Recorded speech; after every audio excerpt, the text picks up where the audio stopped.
Halo sahabat sains, welcome to Miss Maya channel. Sebelum menonton video ini, jangan lupa untuk like, komen, dan subscribe dulu ya. Enjoy this video.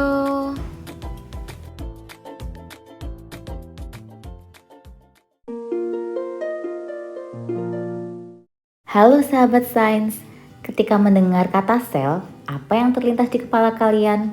Apakah sesuatu yang kecil, berbentuk kotak, atau justru sekat-sekat? Mengapa kita harus mempelajari sel? Apa pentingnya sel bagi kehidupan kita? Untuk mengetahui jawabannya, mari kita pelajari bab sel ini bersama-sama. Pada bab ini akan kita bagi menjadi 3 bagian pembahasan ya. Yang pertama, kita akan membahas mengenai sel dan mikroskop. Yang kedua, mengenai perbedaan sel hewan dan sel tumbuhan. Dan yang terakhir, mengenai spesialisasi sel. Langsung saja yuk kita ke pembahasan yang pertama, yaitu mengenai sel dan mikroskop. Sahabat sains, pernahkah kalian melihat bunga yang indah di taman? Mengapa bunga-bunga tersebut memiliki warna-warna yang indah? Kira-kira apa yang menyusunnya? Sekarang coba kita bandingkan dengan bangunan di kelas. Apa yang menyusun bangunan tersebut? Bahan apa saja yang membentuknya? Ruangan kelas kita tersusun dari batu bata, semen, pasir, dan bahan material lainnya. Nah, bunga-bunga yang berada di taman tersebut pun tersusun dari bagian-bagian yang kecil yang disebut dengan sel. Bukan hanya bunga saja, tapi seluruh makhluk hidup tersusun dari sel. Lalu, apa sih pengertian sel? Sel merupakan unit atau bagian terkecil yang menyusun tubuh makhluk hidup. Terdapat beberapa teori mengenai sel. Yang pertama, seluruh makhluk hidup tersusun atas sel. Yang kedua, sel adalah unit dasar dari struktur dan fungsi makhluk hidup. Dan yang ketiga, seluruh sel berasal dari sel sebelumnya. Sel memiliki ukuran yang sangat kecil, sehingga tidak dapat diamati dengan mata secara langsung. Ilmuwan menciptakan suatu alat yang dapat digunakan untuk melihat sel. Alat tersebut bernama mikroskop. Mikroskop diciptakan oleh seorang ilmuwan asal Inggris bernama Robert Hooke pada tahun 1663. Seiring berjalannya waktu, para ilmuwan terus berlomba-lomba untuk mengembangkan mikroskop.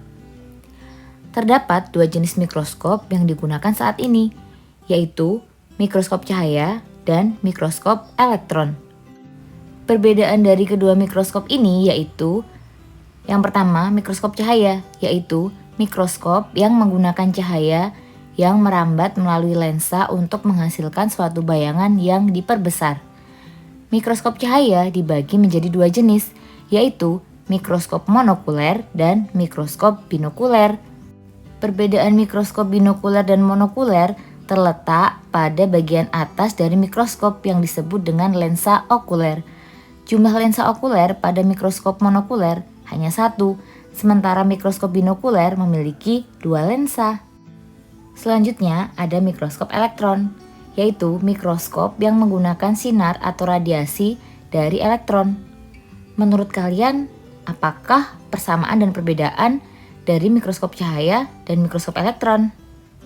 Persamaannya yaitu sama-sama digunakan untuk memperbesar suatu objek. Sedangkan perbedaannya yaitu pada mikroskop elektron menghasilkan gambar yang detail dan jauh lebih jelas dibandingkan dengan mikroskop cahaya. Mikroskop elektron dapat memperbesar objek menjadi 1 juta kali lebih besar, sehingga mampu mengamati bagian-bagian terkecil dari suatu objek yang diamati. Mikroskop elektron biasanya digunakan di laboratorium medis dan farmasi. Terdapat 2 karakteristik yang harus dimiliki oleh suatu mikroskop, baik itu mikroskop cahaya maupun elektron, yaitu adalah yang pertama perbesaran, yang kedua resolusi gambar. Perbesaran berhubungan dengan pembesaran gambar, sementara resolusi berhubungan dengan kejelasan gambar. Berikut merupakan gambar bagian-bagian dari mikroskop. Yang pertama ada lensa okuler, fungsinya untuk memperbesar penampakan objek. Selanjutnya ada lensa objek, yaitu untuk memperbesar objek. Perbedaan dari kedua lensa ini yaitu lensa okuler, yaitu lensa yang dekat dengan mata, sedangkan lensa objek, yaitu lensa yang dekat dengan objek. Penjepit berfungsi untuk menjepit preparat atau kaca objek. Selanjutnya, ada tombol pengatur pemusat yang berfungsi untuk mengatur intensitas cahaya. Kemudian, dasar mikroskop berfungsi untuk menjaga kedudukan mikroskop. Bagian tabung mikroskop berfungsi untuk penghubung lensa okuler dengan lensa objek. Sementara pengitar berfungsi sebagai tempat lensa objek. Selanjutnya, ada bagian lengan, yaitu bagian untuk dipegang ketika memindahkan mikroskop.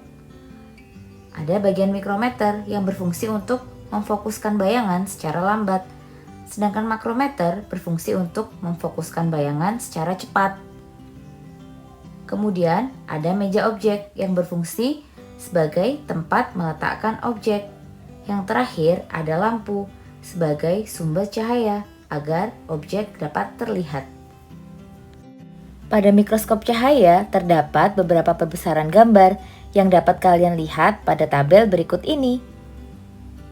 Berdasarkan tabel tersebut dapat kita lihat bahwa lensa okuler memiliki perbesaran 10 kali, sedangkan lensa objektif memiliki 3 jenis perbesaran lensa, yaitu perbesaran 4 kali, 10 kali, dan 40 kali.